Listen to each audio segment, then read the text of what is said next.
Labdien, labvakar, labrīt! Esam atkal Geto konferences 5 minūtē, tādas ātras, koncentrētas pārdomas, un šodien šajā brīdī viešņa Daiga Dūma, SIA Ventspils Olimpiskais centrs marketinga un sporta daļas vadītāja. Jā, labvakar! Vai labrīt, vai labdien! Vai labdien! Šodien mēs runājam par pasākumiem, par investīcijām, par izvērtēšanu, un strādājot šajā nozarē jau pietiekami ilgu laiku, kur jūs redzat, kur ir tas mūsu lielākais potenciāls, kur mēs ļoti labi funkcionējam un kur viss ir kārtībā? Es domāju, ka mēs mākam labi mobilizēties, mēs mākam labi pielāgoties varbūt jauniem apstākļiem, un tas potenciāls ir arī tas, ka mēs varam, es domāju, ar tādiem nelieliem resursiem rast labus risinājumus, kas ir vienkārši jau tāda dzīves apstākļu nepieciešamība. Jā. Un kā ir ar tiem klupšanas akmeņiem? Jo nereti ir tā, ka šķiet, es pateikšu kaut ko sliktu, nokritizēšu, ka tas būs slikti, bet drīzāk ar tādu kontekstu, ko vajadzētu uzlabot un ka mums visiem sanākt labāk. Jā, es domāju, tas ir vienkārši pēc pasākuma izvērtēšanas darbs, jo noteikti ir katrā pasākumā iesaistīti savs cilvēku loks, jā, un ir svarīgi, kad mēs to izrunājam, un tad arī tas jau tur nav ko noklusēt, jo tas ir kvalitātes jautājums, lai nākamā reizē izdodas. Un, protams, ka pieredze jau rāda, ka tomēr katrā pasākumā, kas ir kārtīgi plānots pirms, pēc tam jau nav daudz to lietu, kas būtu tikai kritizējams.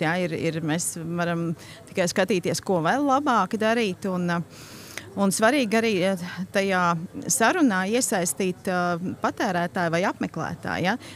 Būtiski ir, lai šī saruna nav tikai pašiem organizatoriem vai partneriem, ja? Kas varbūt dažreiz savu grib paglaimot, bet lai ir arī no malas skatījums. Ja? Mēs, piemēram, pašvaldībā lasam komentārus, jautājam, veicam aptaujas arī pavisam nopietnas. Ja? Es kādu aptaujas, lai novērtētu pasākumus. Ja?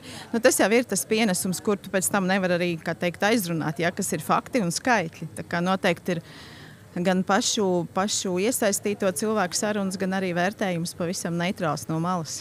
Man ļoti iekrita viena frāze, kas izskanēja jūsu prezentācijā par to, ka ir ļoti svarīgi, tad, kad pasākums ir noslēdzies, jā, turpināt, saglabāt saikni, braukt ciemos, atgādināt par sevi.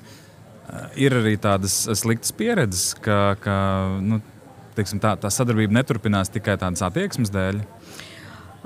Es tādu nevarētu tagad nosaukt piemērs. Protams, kad ir sajūta līmenī, varbūt bijušas situācijas, kad liekas varējām kaut ko vairāk izrunāt, ja, bet kaut kāda iemesla pēc kaut kas nav turpinājis, bet es nevarētu nosaukt tādu konkrētu. Svarīgi ir turpināt šīs sarunas un uzturēt kontaktus pēc pasākuma, jo bieži vien mainās apstākļi un rodās iespējas jau tad, kad viss pasākums ir beidzies, bet ir kaut kādas citi pasākumi, citi notikumi, citas marketinga aktivitātes kaut vai, ja? Jo paņemt kaut vai, tādus influenceru līmeņa cilvēkus, ja, uz citiem pasākumiem, uz Ziemassvētku apsveikumu izveidot, ja, kaut vai uzrunāt kādā pašvaldībā ir svarīgā jautājumā iedzīvotājs vai jauniešu mērķa auditorija. Skaidrs, ka tas viss, mēs to visu varam izmantot ne tikai tajā pasākuma norises brīdī, bet arī pēc tam. Ja, tā kā, protams, ka tas ir svarīgi. Acīm redzot, ir tā, ja kaut kas ir bijis un nav bijis veiksmīgs, par to mēs nemaz nezinām, jo tas nav turpinājies šī kontekstā. Jāsaka tā, kas nav turpinājies, tas nav bijis un arī nav tā sliktā pieredze. Tā kā, jā, man šķiet, tas ir ļoti, ļoti svarīgi, ka Geto Games gadījumā, piemēram, ja mums neturpinās ar kādu sadarbības partneri līgums un attiecības, tas nenozīmē, ka mēs kā ar nazi nogriežam un tagad sakam, viss mēs tev vairs nepazīstam uz ielas, ejot garām vai nesveicamies. Tā, man liekas, tāda liela kļūda, jo laiki mainās, situācijas mainās un tu atkal vari atgriezties pie kaut kā. Tieši tā. Mainās laiki un visādas grūtības tiek pārvarētas un citi aspekti pavarās. Un jāsaka, ka Geto Games ir tiešām ļoti pozitīvs piemērs, jo to jau redzēt, kā Geto Games izaudzis ir, ja, no varbūt mazāk pasākumu uz lielu un visu šī sociālo tīklu aktivitātes un cauru gadu. Ja. Tā kā, protams, tur ir tikai pozitīva pieredze un pozitīvas sajūtas. Mēs Ventspilī tiksimies Geto Games festivālā jau nākamgad, 18., 19., 20. jūlijas.